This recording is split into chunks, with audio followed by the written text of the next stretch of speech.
Le week-end dernier, le court et étroit tracé de la course de côte d'Abrège-Villers-Saint-Quirin était le théâtre du 3e rendez-vous de la saison pour les pilotes de la catégorie sport engagés sur le championnat de France de la montagne 2023. Un véritable sprint que les concurrents devaient aborder avec humilité devant une foule très nombreuse de spectateurs tout acquise à leur cause. Avant même le début de la première montée d'essai, un coup de tonnerre résonnait en Moselle. Geoffrey Schatz était en effet victime d'une panne mécanique qui l'immobilisait au parc. S'engageait alors une grosse séance de travail pour remettre la Nova Proto NP01 Turbo d'aplomb, en vain, car le triple champion de France de la montagne restait finalement à pied tout le week-end. Vainqueur à Bagnols-Sabran et légèrement en retrait à Saint-Jean-du-Gard, Fabien Bourgeon avait à cœur de reprendre sa marche en avant. Le pilote de la Revolt 3 P0 Turbo s'est rapidement illustré même si le gain des essais lui a finalement échappé. Le dimanche, personne n'arrivait finalement à contester sa suprématie. Voilà le Rhodanien désormais quadruple vainqueur d'épreuves en CFM et surtout deux nouveaux leaders du championnat sport.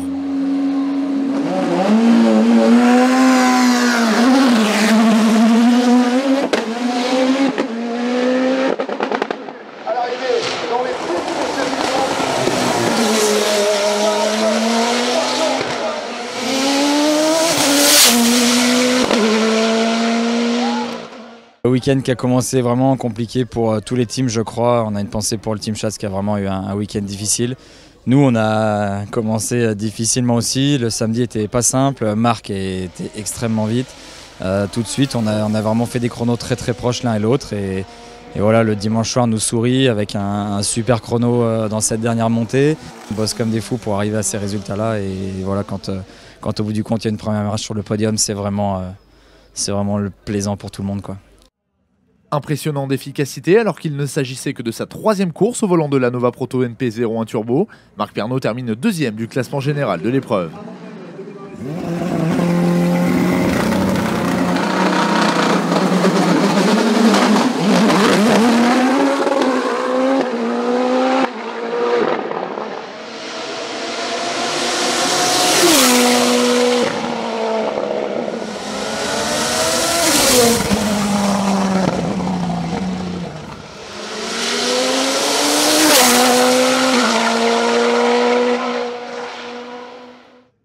Dans la dernière montée de course, Cindy Gudet arrache la 3e place et s'offre un nouveau podium scratch sur sa Revolt 2P0. Elle remporte également la classe de SC2 et termine logiquement meilleure féminine de la catégorie sport.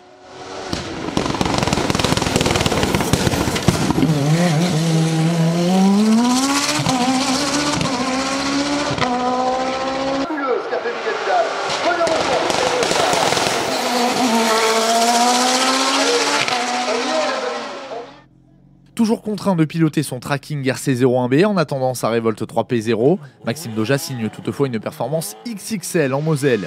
Meilleur jeune de la catégorie sport, vainqueur de la classe CM et titulaire du nouveau record de la spécialité, et vainqueur du groupe CN. Kevin Petit a progressé à pas de géant tout au long du week-end. Après une première course compliquée, il termine finalement 3e du E2SC3 et 4e du scratch sur sa Revolt 3P0 Turbo.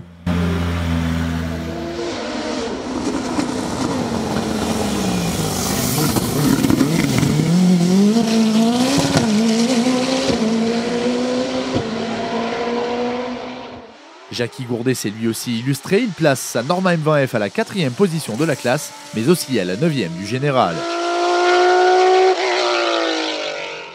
Cagno Marchionnet a brillé à Abrège-Villers avec la 5e place du général et la 2e du E2SC2 sur son Nosella PA2000. Il est ainsi le meilleur performeur des voitures équipées de moteurs atmosphériques. Pour son retour sur le championnat, Enzo Chiocci remporte la classe CN2 au volant de sa Norma M20FC 2 litres. Thibaut Mangin n'a pas démérité, il place sa M20F à la 2e place de la classe. Il devance ainsi une autre M20F, celle de Cédric Grosjean, 3e donc du CN2. Xavier Vermeil poursuit l'apprentissage de sa nouvelle Norma M20F 3 litres ex Olivier Béreur, il remporte à son volant la classe CN3.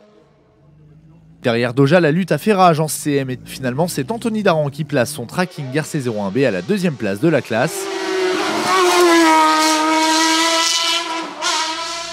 Tandis que deux autres pilotes de tracking complètent la hiérarchie. Jean-Marc Tissot d'abord 3e du CM.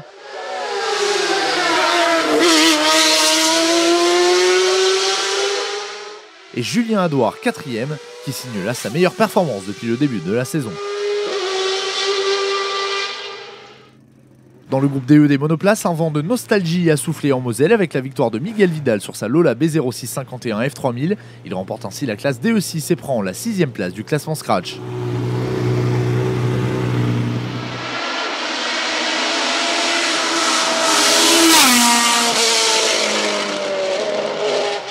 Septième au général et deuxième du groupe DE, Fabien Ponchant se console toutefois avec la victoire dans la classe DE8, réservée au Tatus Formula Master.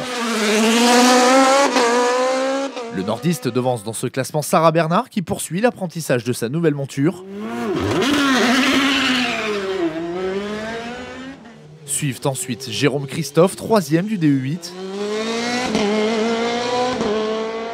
Et Roland Trompe, 4e de classe, qui découvrait sa nouvelle Formula Master ex Marc Pernot à cette occasion.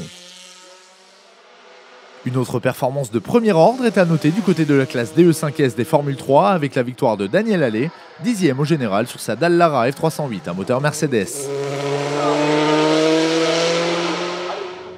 Patrick Chollet réussit un très beau week-end en prenant la 2e place de la classe sur sa version F311 de la monoplace italienne.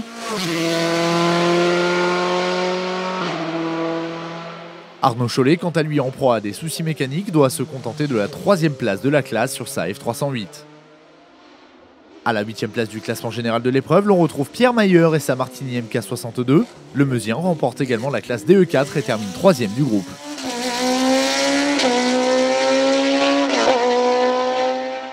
Deuxième victoire consécutive dans le clan des Formules Renault de la classe DE7 pour Didier Chaumont. Le viticulteur y impose sa Tatus Formule Renault.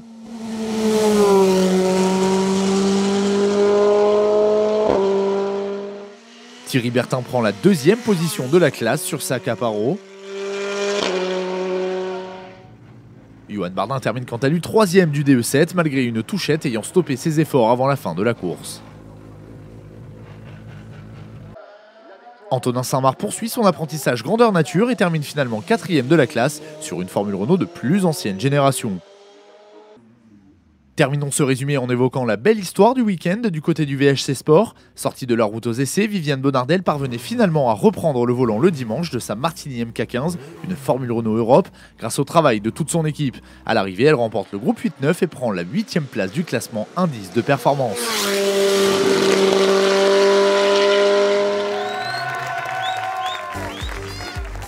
C'est en Normandie et plus particulièrement dans le département de la Manche que les pilotes de la catégorie sport du championnat de France de la montagne se retrouveront les 13 et 14 mai prochains à l'occasion de la 40e course de côte des Terster et Valagno, déjà la 4e manche de cette intense saison 2023.